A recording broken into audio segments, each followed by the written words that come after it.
Hi guys, welcome back once again. Advice for today's is patawarin niyo ang mga nagkakasala sa inyo para patatawarin din kayo ng ating Diyos amang buhay na nasa langit. Ganito po yan, pag once na isa kang tao mapagpatawad, kasi sobrang sama na ng tao ng ginawa sa'yo. Kahit pinatay yung mga magulang mo, patawarin mo. Kasi nakasalalay doon ang kaluluwa mo.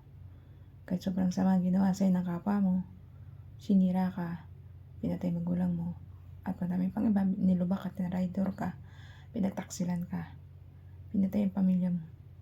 Kung kahit ang sama ng ginawa ng kapwa mo, matuto pa rin tayo magpatawad sa kapwa-tao natin kasi nagkakaroon ang Diyos Ama nagkakaroon ng utang ba? Halimbawa, nakapagpatawad ka ng taong gumawa sa'yo ng kasalanan. Tapos, siyempre, ang Diyos magkakautang sa'yo. So, siyempre, patatawarin niya lahat yung mga kasalanan ginawa mo sa Kanya nung una pa man. Simula ng bata ka pa, hanggang sa habang lumalaki ka, di ba? Hindi tayo perfectong tao para hindi tayo makagawa o salita na hindi maganda sa kapwa. Nakakapagsalita tayo hindi maganda sa kapwa-tao natin. Ang pagmumura at pagsasabi ng mga hindi magagandang salita na nakakasakit sa kapwa-tao natin ay buwas-buwasan natin.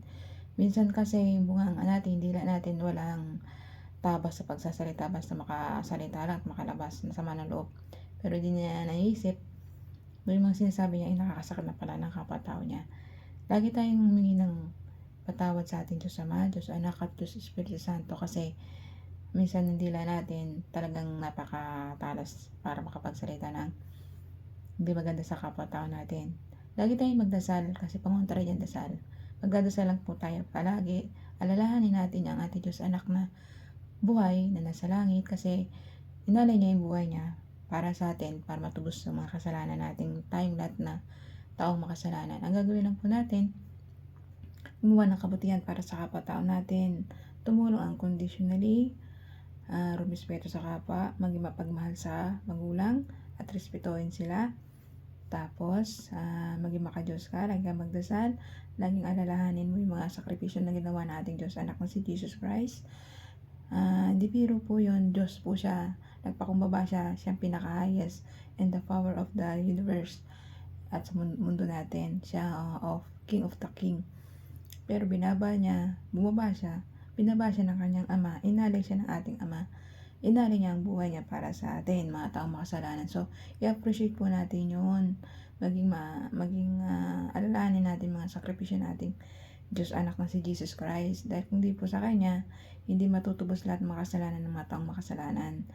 Kailangan po natin gawin, maging mapagkumbaba, matulungin, mapagmahal sa kapwa, matulungin, may respeto sa magulang, at higit sa lahat, maging makadiyos ka, maging madasalin, at huwag nang gumawa ng mga masasamang gawa. Pag-isip ka ng kabubuti ng kapwa, huwag yung ikakasama o ikakapamak ng kapwa-tao mo. Kaya hanggang dito na lang po aking advice. Ingat po tayong lahat, and God bless.